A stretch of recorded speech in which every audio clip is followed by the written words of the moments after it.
is a new life.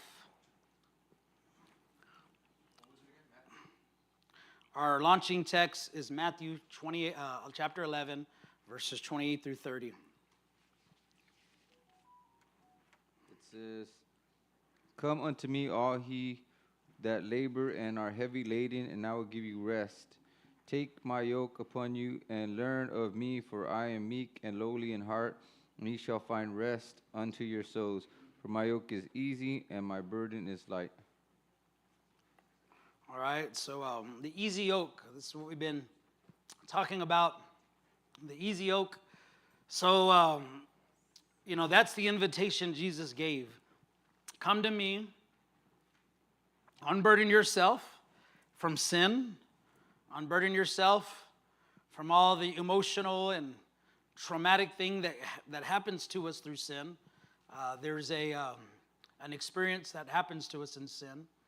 And he's inviting us to come to him, and in doing that, the key word is to learn from him.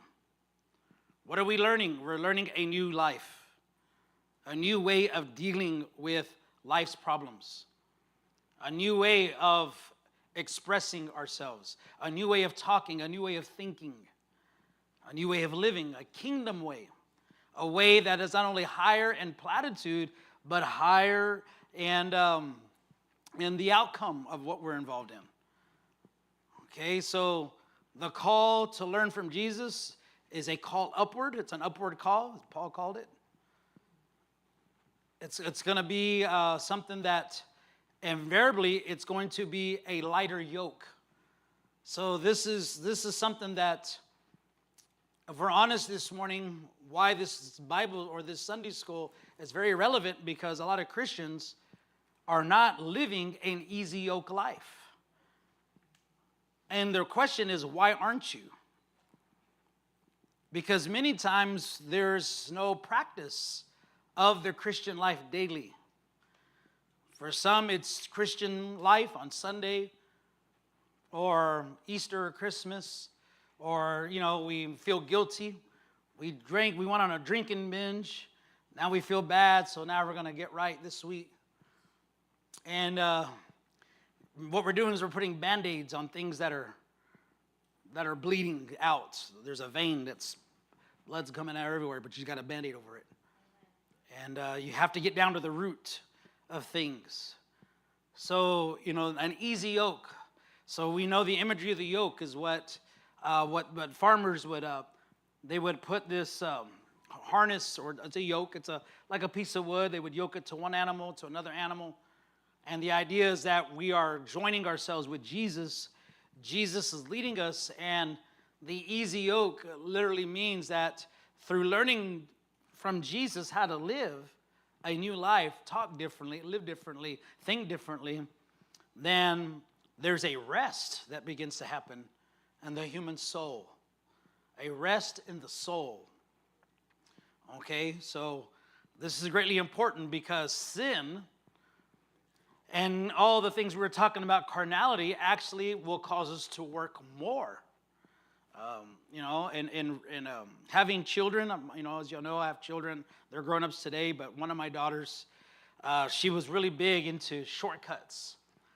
And I remember there was a time where she was getting in trouble in school, and we would get little phone calls and stuff, and I had, warned her about her behavior, and for 2 or 3 weeks, it got real quiet in that area, and I got curious about why is it so quiet in this arena? I'm not hearing anything. And what had happened is I was in her room looking for something, and I came across a letter from the school, and it was actually another report of her bad behavior, and she intercepted it from the mail, and made sure we didn't get it. I didn't get it. I looked at the date to, kind of went and talked to the teacher, only to find out that after I, began to warn my daughter about some things, she just continued. But, kids think they've discovered something if they can hide it from their parents, Well, I can hide it, your sin will find you out. You know what the Bible teaches? Sin will find you out. It's going to come out, and it's going to come out in an ugly way if you hide it. Jesus says they'll shout it out from the rooftops. So anyways, she got home, and I disciplined her, You know, she got a spanking that day, and you know, it was a memorable moment for her. And, you know, it didn't necessarily revolutionize her life per se, but I'm bringing that up because, you know, her idea of shortcuts and her idea of hiding things, she thought she was making life easier for herself. But in fact, she was making life way more difficult for herself. But we think that sometimes, that if I can hide, if I can shuck and jive, if I can fool this one, if I can manipulate here, that's a lot of work. That's a lot of work to remember all your lies. It's a lot of work to remember who you're manipulating. It's a lot of work. It's a lot of, no wonder some people are stressed. You're not stressed from serving God. You're stressed from covering up. You're stressed from all the mental anguish that goes behind being a deceiver and being fleshy. That's a lot of hard work. You know, and man, you got to remember your lies, you know. So, you know, that's not the life Jesus offers us. He offers us a chance to be pure, to be transparent. I want you to think about that for a moment. The word transparent means you can see through things. You know, transparent. Transparent means there's no games. There's no schemes. What you see is what you're getting. And some people are afraid to be transparent because they're afraid of criticism. They're afraid, they're afraid for people to see them, you know, to who they really are. But the reality is we fool ourselves thinking that Jesus doesn't know who we really are. We fool ourselves. Like somehow, because we can hide from others, we think we're hiding from God. But God is very, very very much aware of who you are, what you're about, your motives, your intentions, and He still wants the best for you. The Old Testament speaks about a man named Jacob. His name itself, Jacob, means supplanter, heel grabber. It means manipulator. That's who Jacob was, and it's no accident that we read about him in the Bible, because that really does, expose a lot of human character, Jacob's dealings. But Jacob was a man that eventually got to a place with God. God changed him. But we know, when you read scriptures, it says he's the God of Jacob. So that isn't just like, oh, wow, Jacob has his own personal thing, but it's really like, I'm the God of the schemer. I'm the God of the guy that thinks he's going to fool people, but he ain't fooling nobody. And he changed his name, remember, to Israel. But he strove with God and prevailed. So that's an interesting lesson in itself. So salvation is a new life. It's more than just forgiveness, and I have to say that in our text, because we like to think getting saved just means I'm forgiven. Yes, you are forgiven, and there's a great benefit to that. This makes us ready for heaven. There's a sense of confidence we can have because we are forgiven. The psalmist says in Psalms chapter 1, blessed is the man who's been forgiven, has no iniquity in him. There's a great blessing. But also salvation means that it's more than just having forgiveness. Okay, there's more to it. It's a life, a new life. It's a new life that you must begin to live practically every day. A practical, everyday life. Practical. Like we're going to go to bed, wake up, do things, say things, aim for things. A new life that should be maintained. So the question then is, how have you been doing maintaining your life for God? Okay, maintaining a spiritual dimension of God's grace in your life. How are you maintaining that? Are you leaving it to other people to do it for you? Are you, what system do you have in place? And this is why the disciplines are going to play a role, because the disciplines, the spirit of the disciplines is what we can do to move us in a position for God to work in the inside. So in one instance, as I talk about these disciplines, it's almost like there's a temptation to think, well, if I do these disciplines, then that should make me this great Christian. But it's actually the opposite. Doing the disciplines is actually an admitting that we're weak And we need to do these things to give us the strength. So by not having discipline, we're actually behaving in a very arrogant way, proudful way that we can somehow, by the whim of our pants, by our charismatic personalities, keep our spirit right just because we feel right. So, this is really admitting that we need internal work.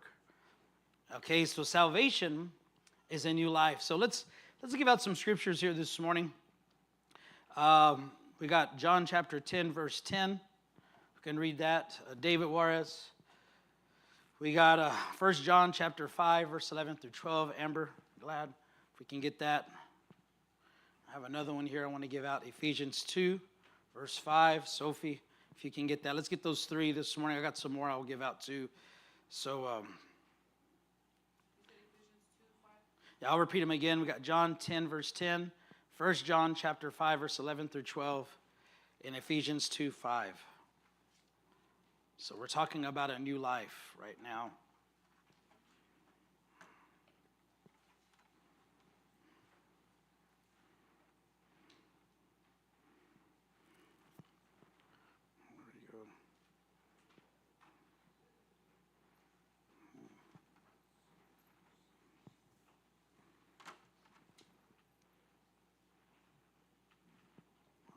So I'm waiting for my reader. Okay.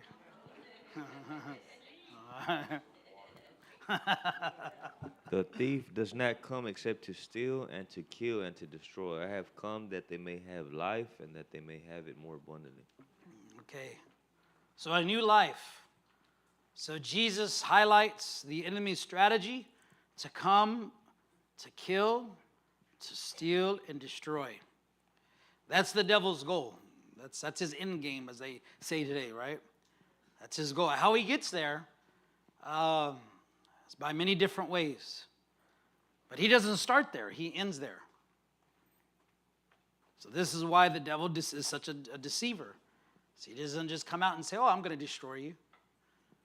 He finds out the things that you tend to like and enjoy and uses those things to bring you to that.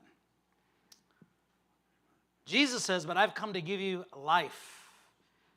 Abundant life. It's one of the promises in Scripture. Abundant life. Has anybody ever considered, before we go any further, where is he getting at when he says, I've come to give you life, and that life may be more abundant? What is that all about? What's that all about? Rick Alvarado, and then we'll get Maria.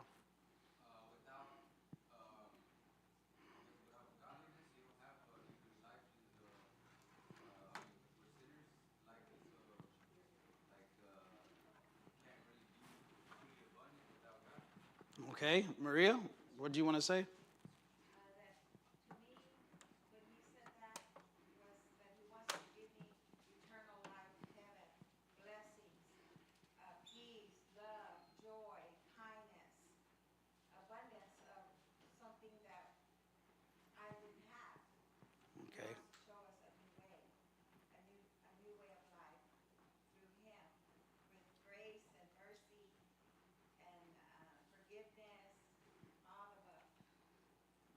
Okay, so here's this promise. Jesus says, I want to give you life.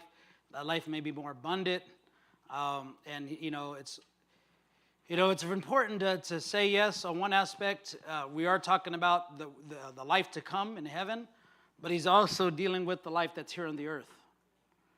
A life of abundance. That doesn't mean he wants to give you a lot of things to do, but he's reasoning, and he's saying this in contrast to what the devil is trying to do by taking life. So this is more than just living.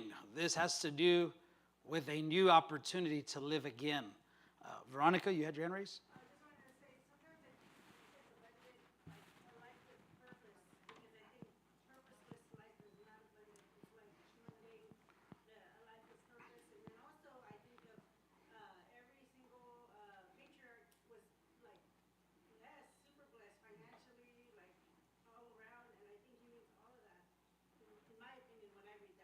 Oh, that's good.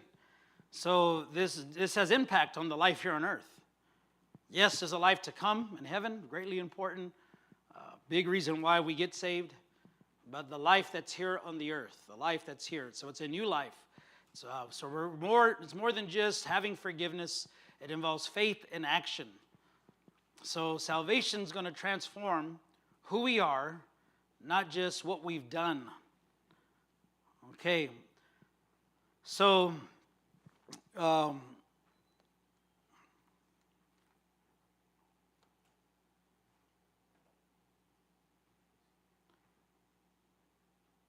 who's got the next verse here?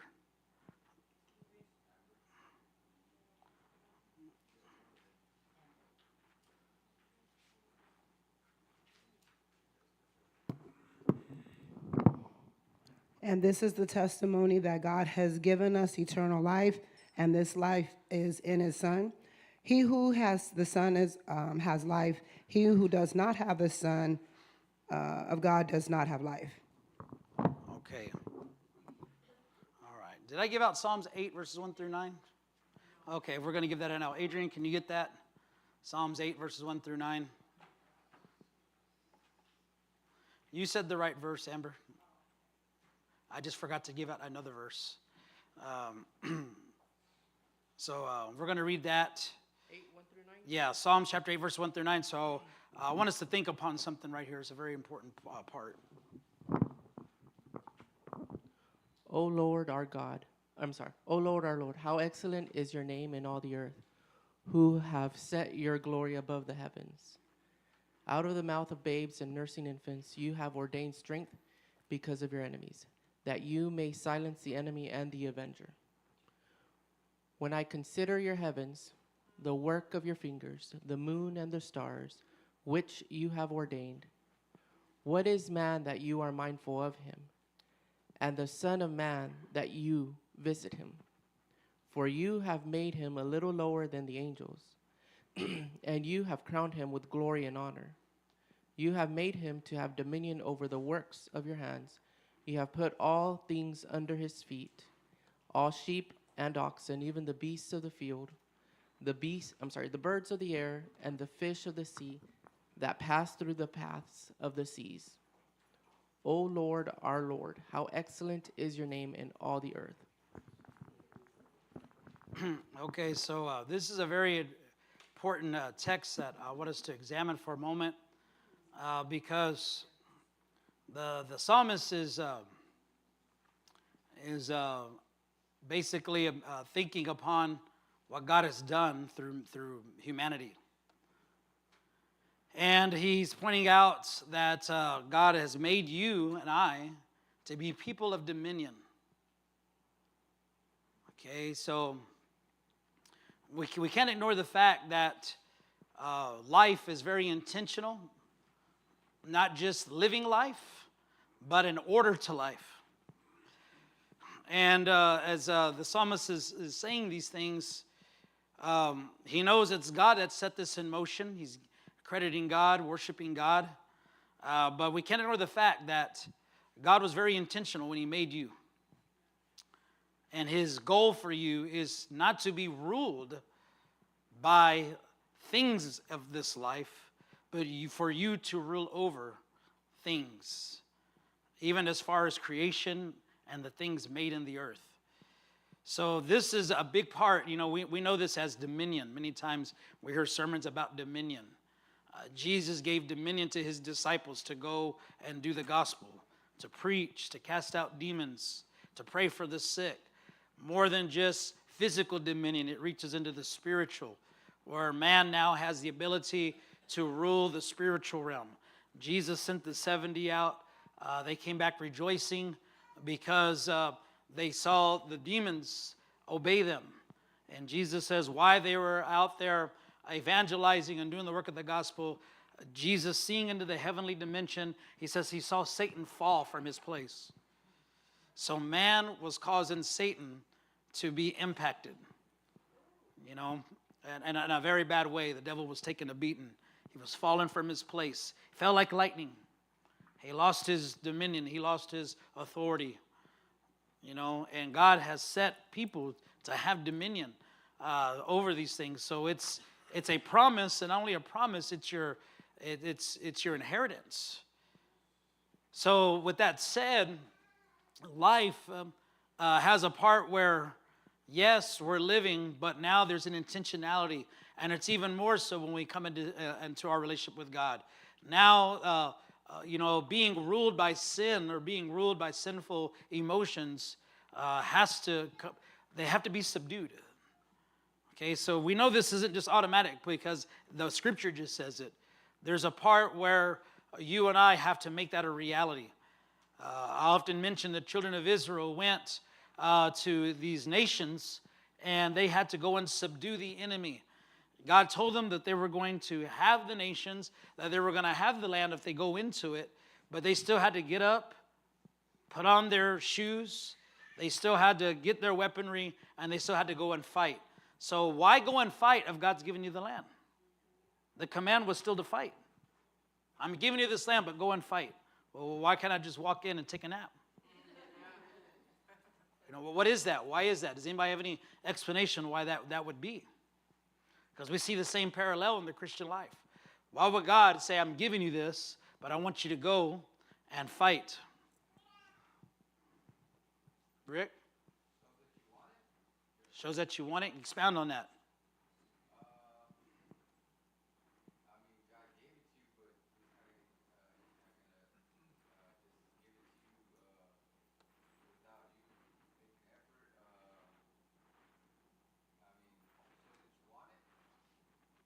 Okay. Does anybody else got? I appreciate that. That's a very good comment there. Yes, sister. I think maybe because the Lord wants to use us. He wants us to,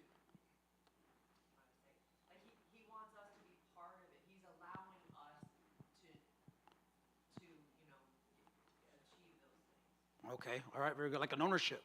Right. Okay. Very good. All right. Some hands are going up and going down, so it's hard for me to. We'll go around the room here. Veronica, are you raising your hand? Okay. We'll start with you, then Nigel, and then another hand went up and went down. Maria. Okay. Let's go in that order. I think it's like things that cost you something, you value it, right? Like versus you give your kids something and they're like, but when they worked hard for it, it matters to them. And I think sometimes God allows us so that it'll cost us something, and then also so we won't be spoiled kids, right? Because if you give them everything they want all the time, and we're his kids.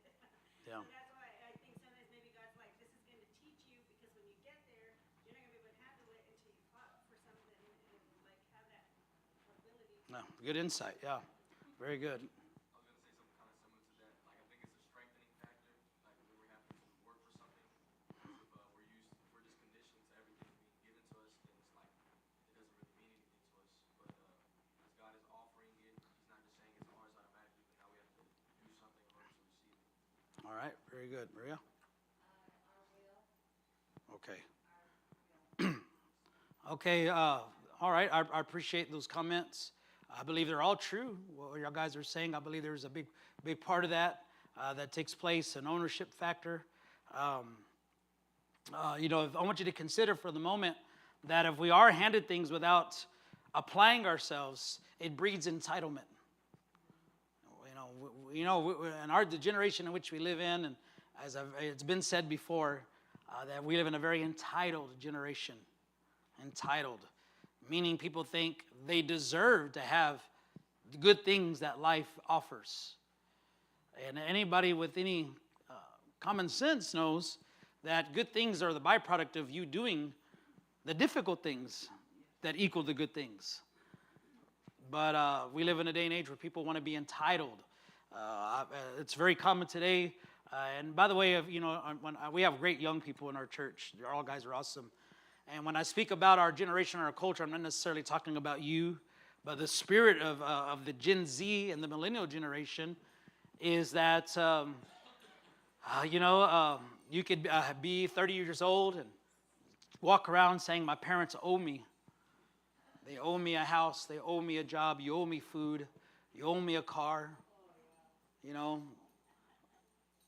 They don't, so just in case somebody's thinking that, or you're watching this channel on YouTube, you're not owed that.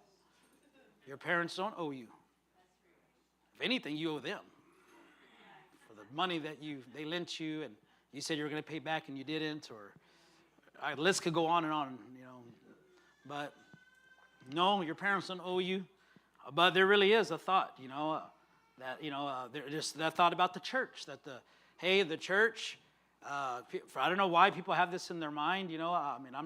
I got saved in this fellowship. I didn't. I've had a great experience in my salvation and my Christian life with my church and my pastors.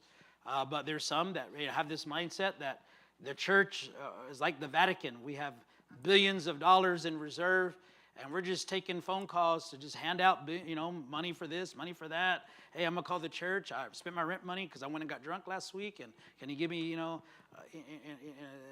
I get phone calls all the time. Will you pay my rent? Will you give me a hotel?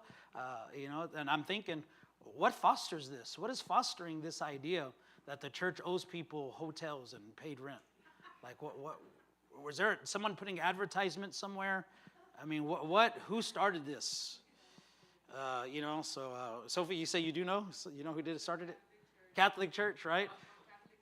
Catholic Charities, and there is ministries that will help people with things, but if you talk to these people, they have standards behind that. They want to see that you have a bill. They're not coming across like, hey, we're gonna you can live off this, but some people feel entitled. You're a church, you owe me. That's wrong. Yes, just Mark. That's what Paul said, right? So that needs to be put somewhere on their advertising, right? You could do something. Was it Adrian? Did you have your hand raised? No, Melissa? Yeah. When you said the entitled, because I was thinking that, but I was thinking of Shadur Sanders. So my wife follows the NFL. I wonder why.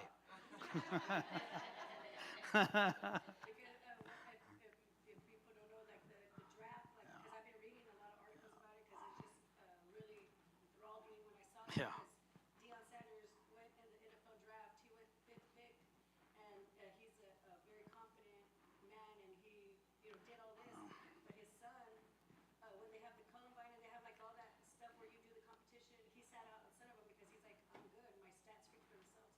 Well, the thing that's the background noise of he did not get picked first round, second round, third round. Like his dad was 5th pick, like out of first round, and he didn't get picked till the 5th round by the Cleveland Browns as a second quarterback, the third quarterback. So that means that, like, he literally was expecting, like his dad, everybody's expecting he's going to get picked first round. He was supposed to be the second highest draft pick, and he didn't get picked at all. And they say that the background talk is because he's entitled. Because his dad is Deion Sanders. Yeah. He's scared that his dad's going to take over, or that he's going to be so entitled. Like his attitude is that I'm owed. Because he didn't even go to one of the competitions because he's Deion Sanders' son. You know what I mean? Like, Yeah. And so, but the thing is that like on X and on Twitter where he's talking, he's like, God, anything is possible with God. Like, so like his pride took a huge beating. Like day after day, his pride was just getting beat. But I think if he ever does something, it's going to be because of this, you know what I mean? Because he's going to have to prove something now, and everything was given to him. Right. That's tough. Right. So even in the world, pride doesn't promote you, right? Even in the world, right? Even the world, that doesn't fly. So anyway, so that's the byproduct is an entitlement. So, that's a very common behavior today. It's widely accepted, and if you think about all the different, there's a lot of violence that goes on today in airports and restaurants. And a lot of times, yes, there's a lot of bad service out there, but also there's people that feel like they're entitled to a lot of things, and it creates a lot of animosity and a lot of arguments, and a lot of bad blood begins to happen because of this. So the human condition is, even though we are made of how God created us. We're made of dust. We're made with physical limitations, and we desire purity, dignity, knowledge, love, beauty. We desire those things because of the human condition. But there's a quandary in the inability to answer questions about the purpose of existence many times. Character can be defined as a pattern of habitual ways a person comports their body, whether consciously intended or not. So in that psalm, when the psalmist is talking about and admiring what God did through the creating of man, he's speaking about God, what he's done, but he's obviously marveling over, as human beings, there's this dimension of dominion given to us, and it's very important that the moment we get saved, we start to understand immediately that we're empowered to take dominion, to have dominion.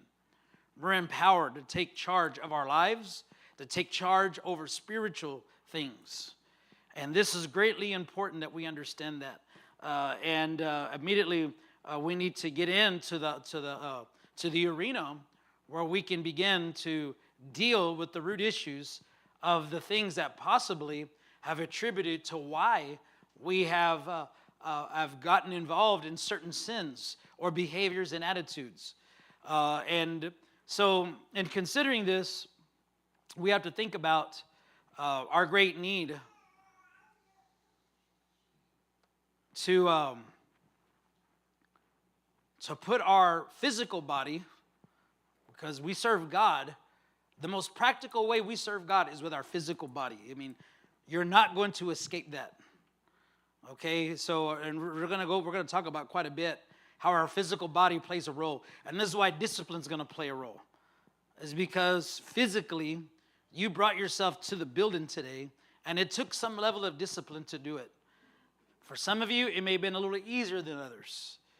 And some mornings may be a little easier, but nevertheless, there's a level of discipline that keeps you going. There is a level of it. Your physical body has a lot to do with worshiping God. Romans chapter 12, I don't think I have it here in my notes, but Romans chapter 12, verses 1 and 2. Who can I get to read that this morning? Romans 12, 1 and 2. Maria, if you can read that. Let's read that right now. I'm going to probably refer to this scripture quite a bit.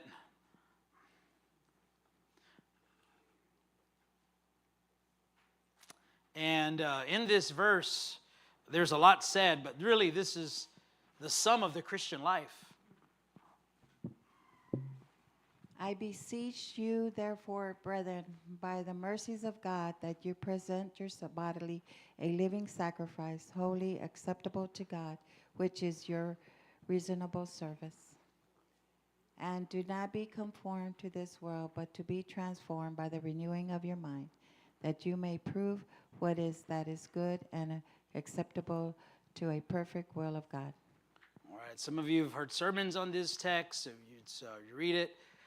But the very basis of this text is the idea of a living, not a dead, but a living sacrifice. And when we think of sacrifices, many times is the imagery of the Old Testament, how they brought sacrifices for their sins, sacrifices for offerings, and there was a way of atonement that was made. But now in the Christian life, Jesus was already physically sacrificed. So now the sacrifice is to continue to live. Remember, Jesus came to give us life, to live. So now every Christian is called to be a living sacrifice. And then it goes into the practicals, how to be a living sacrifice. It says you have to worship God with your physical body. Physically, you have to worship God, physically, and your physical, by what you do and what you don't do. The things you partake in, you can worship God, and the things you don't partake in, you can worship God. Then you worship God with your mind, the renewing of your mind, your thought life. Your thoughts are to be acceptable to God. And then thirdly, your will, the want to. So as a physical living organism, someone who's taking up breath here on the earth, has been created by God with a living soul, you are to worship Him in these three ways continuously. With your physical body, by the things you do and you don't do, and your thought life, and in your will, the want to, the willingness. And all three of those things consist of what a living sacrifice is. And it's not good enough just to do one and leave out two, or leave two and do two and leave out one. But all three compose itself of a living sacrifice. So I want us to make sure we wrap this around our minds about the idea of a living sacrifice. Okay, when we say a living sacrifice, is everybody understanding what that's going to look like? Can anybody expound on what that might look like, a living sacrifice? Because it got a very interesting way of explaining something that may be a little difficult, a little challenging to kind of bring it into a sentence. Nigel? When I heard that, I think of Matthew 16:24. Jesus told his disciples, he said that if any man was to follow me, he must deny himself, carry his cross, and follow me. So it's like something that we're consistently doing. It's not a one time, like a one done, but it's a daily sacrifice, continuously laying down your will to God. Okay. All right. Yes, Mark? Essentially, we're giving up our life to serve Him. We want to go do what we want to go do. Okay. The Lord says, no, this is what I want you to do, and that's what we need to do, is what the Lord wants us to do, not what we want to do. That's how we're sacrificing what we want to do, what the Lord wants to do. Okay, so God's given us this life. We're free to do what we want with this life. But then we turn around and say, oh, with this life you've gave me, I want to give it back and serve you with it. Okay, all right, making sure I'm grabbing that. Maria? Availability, okay. And this in terms, I mean, let's be honest this morning. Sacrifice. Does that fit in your Christian walk? Sacrifices. Anything you do for God, a sacrifice.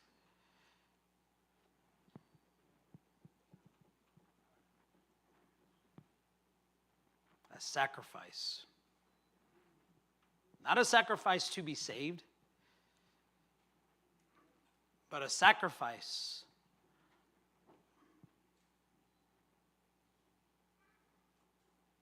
who can expound on that, this idea of sacrifice? Because I could tell just by me saying the word, you don't stir much excitement. Put that on a flyer. See how many people come to that. All right. So we're going to go around the room. Dan Garcia, Rick Alvarado, then David, did your hand raise or are you just brushing your hair? Hand raised? Okay, all right. All right, Dan Garcia.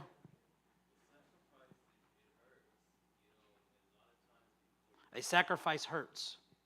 It's associated with pain.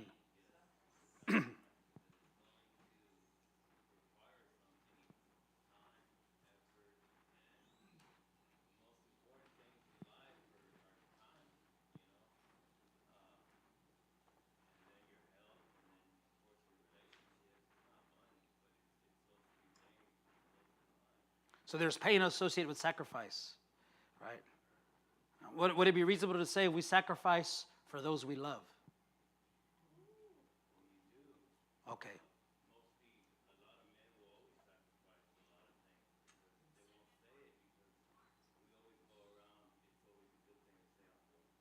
Right. All right, but not to forget what the statement that was made and the question that was asked. Do we sacrifice for those that we love? Okay. Who else? Who is next? Okay, you can speak.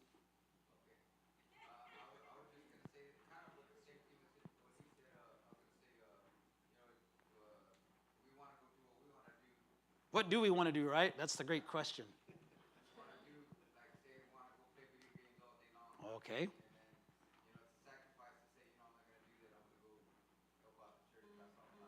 Okay. All right.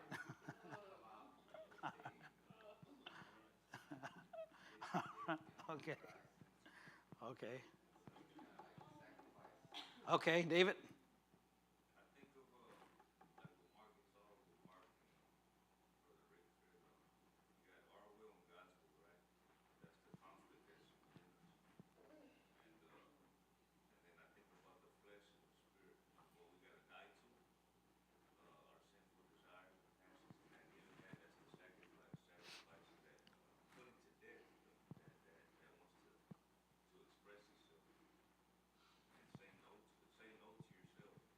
Saying no to yourself.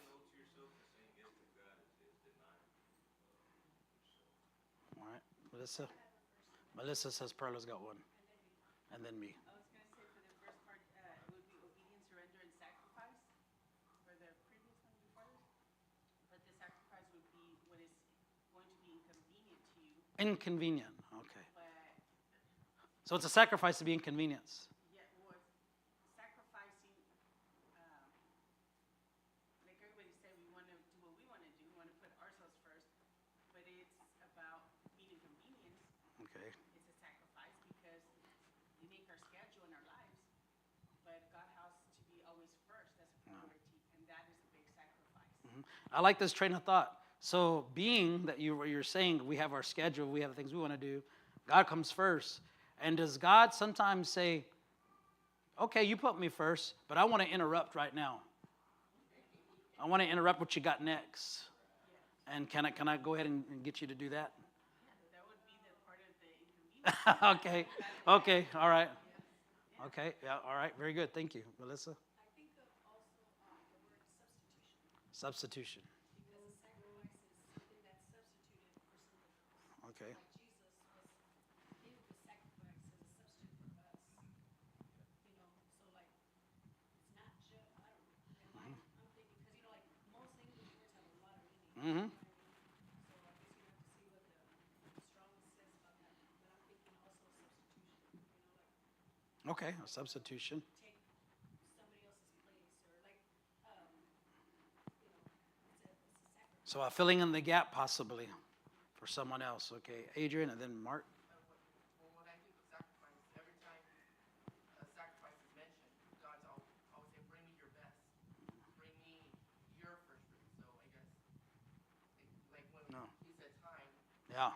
you know, all right, give God 30 minutes, fellowship or prayer, your prayer life, right? Your time versus 5 minutes, give him what is, I guess not what is owed, because you never really fully repay God, right? But All right.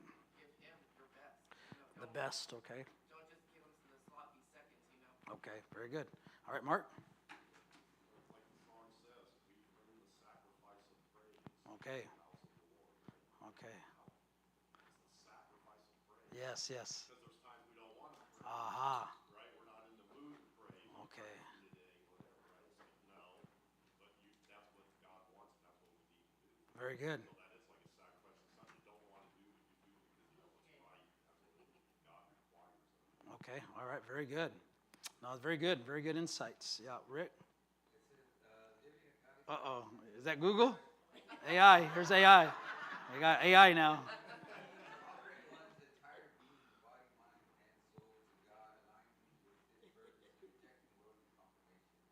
Okay. All right. So this concept of sacrifice, we sacrifice, I don't want you to forget the thought. You sacrifice for those you love. Sacrifice for those you love. Don't ever forget that. Okay? When you love, you'll sacrifice. Perhaps it isn't necessarily our obedience keeping that is always really negative, but perhaps it's our love wanes at times.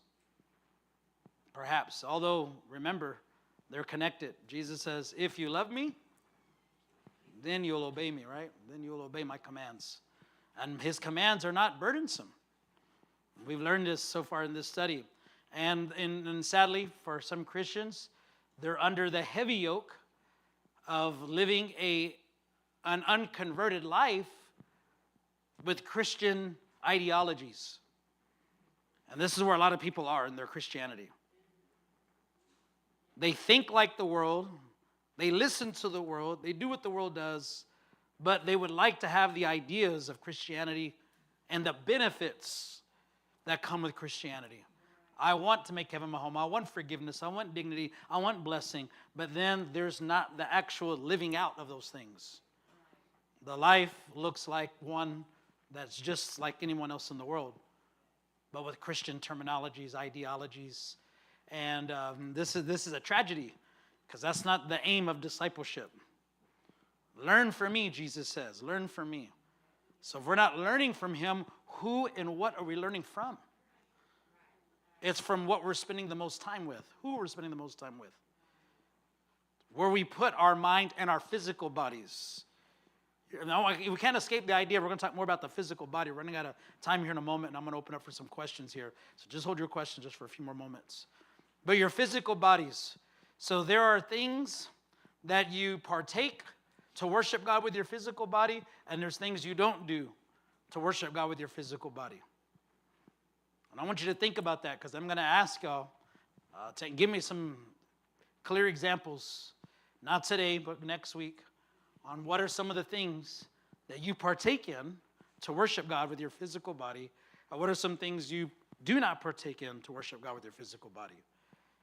So I'm going to ask you this, the answers to this next Sunday, unless there's a rapture or something.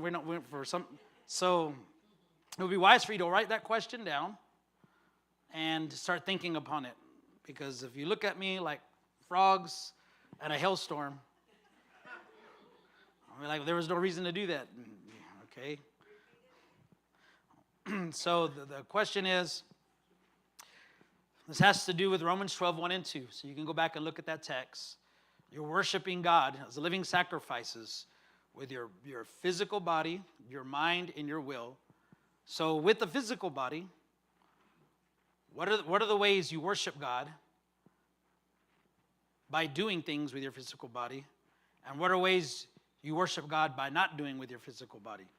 So there's things that you actually do to worship with your physical body, and by not partaking of things, you worship with your physical body.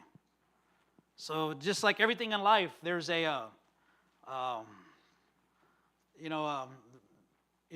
in the medical industry today, they try to get you to be proactive, so you don't end up becoming sick or becoming perhaps it's a weight problem, an obesity problem. They'll say, well, proactively start eating this amount, start doing these exercises. You're taking proactive steps. It isn't like you're just going to sit around and do the same thing and eat the same and automatically, oh, look, I lost 20 pounds. No, you didn't. You're lying to yourself. There really is no change. I mean, you can buy all the undergarments to suck in, tuck in, but it's still there, right? So you can get the mirrors that are the funny funhouse mirrors, but if it's still there, it's still there. So there's the things you do to help you to get there. Okay, so there's similar ideas and the disciplines of the Christian life.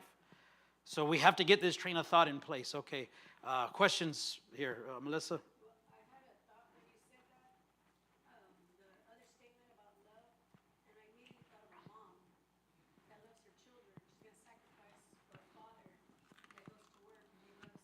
But the thing that I'm thinking is our generation, like and it could easily go into the Christian world, because if you don't mind your thoughts, like for me, like, okay, you have a brand new baby, they're crying, it's not inconvenient. You love that baby, you're like, oh my gosh, it's something that's so like natural, you're gonna want to take care of it, but it's how you see it. But like the new generation, if all you think about is yourself and like, poor me, everything's gonna be inconvenient by your child, you're gonna want to run, and that's the same with the church. If your mind is always like about me, then everything serving God's gonna be inconvenient because you don't love them. Correct. But if you love them, and you change your thoughts, like, no, Right. I'm doing this out of love. I love God. Look what He did for me. And you think of that, Yeah. it's going to make it so much easier, and it's not going to be inconvenient. It's not going to be a sacrifice like that kind. It's going to be a willing, like the Bible says, a willing sacrifice. You're willing to sacrifice, just like you're willing for my grandbabies. Woo!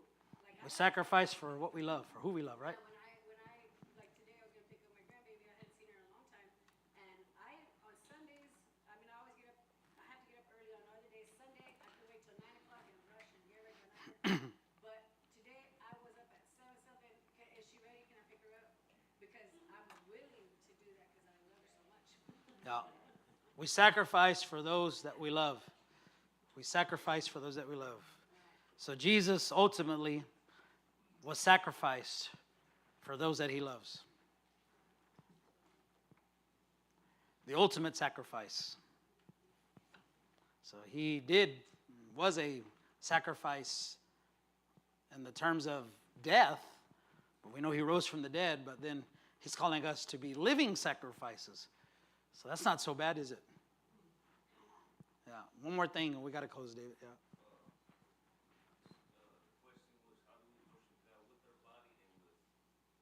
How do we worship God? With the things we do with our body. And how do we worship God? By not partaking in things we do with the body. Because there's things you don't do because you worship God with your body.